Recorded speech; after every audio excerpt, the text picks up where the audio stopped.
یا دریم دا درسونه دا ویډیوګانې چې کومې جوړوم دا دلته چې کوم رسمي سلیبس یا نصاب دی د هغې مطابق زه جوړوم او د هغې مطابق به موږ مخکې ځو. نننی چې کوم زموږ دریم درس دی هغه د حساب په باره کې له نمبر د 1 نه تر 10 پورې. نو راځئ چې د 1 نه تر 10 پورې حساب زده کړو. صحیح دی؟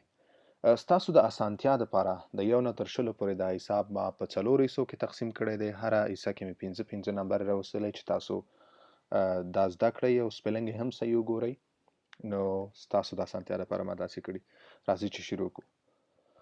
1 ته وایي ان، 2 ته وایي دو، 3 ته وایي trois، 4 ته وایي quatre، 5 ته وایي cinq. زه تکراروم، تاسو یو ځل په غور واورئ. 1 2 3 4 5. یو ځل بیا 1 2 3 4 5. راځئ چې دویم حصې ته ځو، تر شپږو نه واله تر 10 پورې. 16 مطلب دی شپږو ته وایي، 7 ته وایي 7، 8 ته وایي 8، 9 ته وایي 9، 10 ته وایي 10. زه یو ځل بیا تکراروم، تاسو یې په غور واورئ. 16 7 8 9 10. یو ځل بیا 16 7 8 9 10. راځئ چې دریم حصې ته ځو، د 11 نه واله تر 15 پورې. 11 ته وایي 11، 12 ته وایي 12، 13 ته وایي 13، 14 ته وایي 14، 15 ته وایي 15.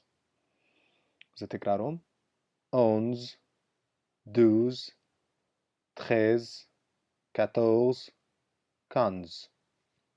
یو ځل بیا 11 12 13 14 15. راځئ چې څلورمې او اخري حصې ته تر 14 نه تر 20 پورې. 14 ته وایي 16، 17 ته وایي 17. ګورئ 10 ته وایي 10، 9 ته وایي 7.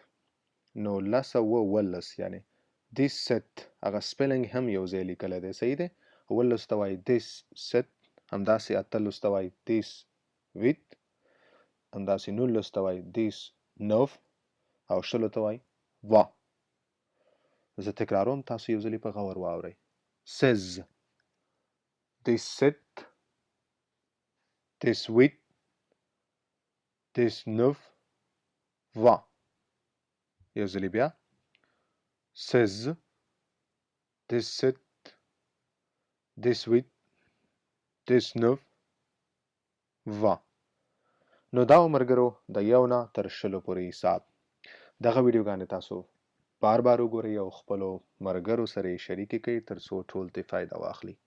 او بل دا ټوله مهمه خبره، دغه چینل تاسو سبسکرایب کړئ چې د هر نوي درس تاسو ته نوټیفیکیشن درشي او تاسو هر نوي درس نه په خپل وخت خبر شئ او همداسې تاسو سلسله وار مخکې ځئ او ویډیوګانې وګورئ. صحیح دی؟ نو مننه ملګرو، تاسو ته زه ښه وخت غواړم. ابیانتو.